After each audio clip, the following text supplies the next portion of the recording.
रखबे सजा के दाई महला, आवत हे बाबा राम घूम के।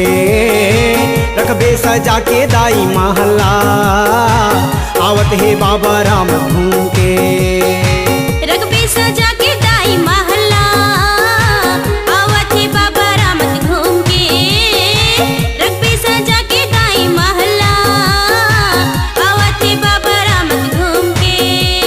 लाखा सार के गढ़हर टूट गए बालक दास के मारे, लाखा सार के गढ़हर टूट गए साहेब दास के मारे।